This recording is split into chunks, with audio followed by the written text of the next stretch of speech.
Assalamualaikum sahabat wisata religi, semoga kita selalu dalam lindungan Allah Subhanahu wa Ta'ala.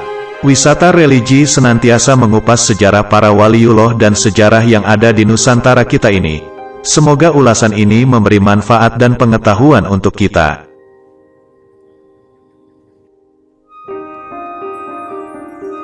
Nyi Gedeng Pancuran ternyata seorang waliullah wanita putri Sunan Ampel.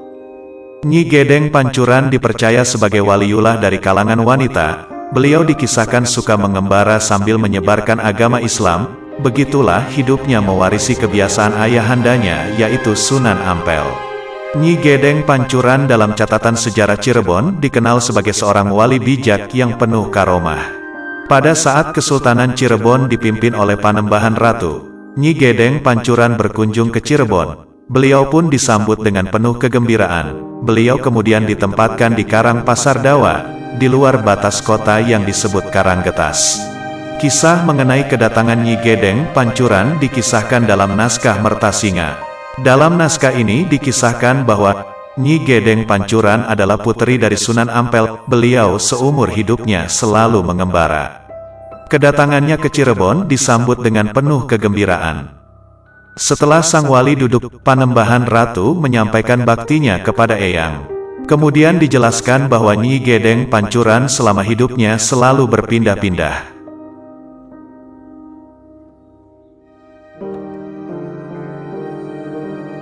Setelah beberapa lama tinggal di suatu tempat, lalu Nyi Gedeng Pancuran pindah ke Jepara, di Padepokan Karangkemuning, di mana kemudian dia dipanggil Nyi Gedeng Kemuning. Setelah beberapa lama di Jepara, lalu pindah ke Madura, di mana di sana kemudian dipanggil dengan nama Nyi Gedeng Sampang. Lalu beliau tinggal di Tuban, di Padepokan Pancuran, karena itu kemudian dia dipanggil dengan nama Nyi Gedeng Pancuran. Setelah lama di sana, lalu beliau pindah lagi ke Kajangan, sebuah daerah di pinggir laut. Di sana dia dipanggil Nyi Gedeng Kajangan. Dari Kajangan lalu dia pergi ke Pakungwati, Cirebon. Kedatangan Nyi Gedeng disambut dengan gembira oleh Panembahan, dan dianggap sebagai pengganti dari eyangnya, yaitu Sunan Gunung Jati yang telah tiada. Begitulah kehadiran Nyi Gedeng Pancuran, disambut oleh semuanya, dan dia tinggal di Karang Pasar Dawa, di luar batas kota Cirebon yang disebut Karanggetas.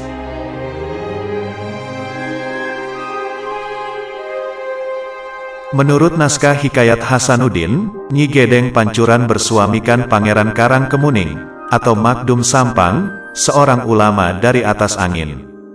Keturunannya menjadi penghulu di Masjid Demak. Setelah suaminya meninggal dunia, Nyi Gedeng Pancuran menetap di Pancuran dan di berbagai daerah, untuk mengembara dan menyebarkan agama Islam, termasuk kedatangannya ke Cirebon.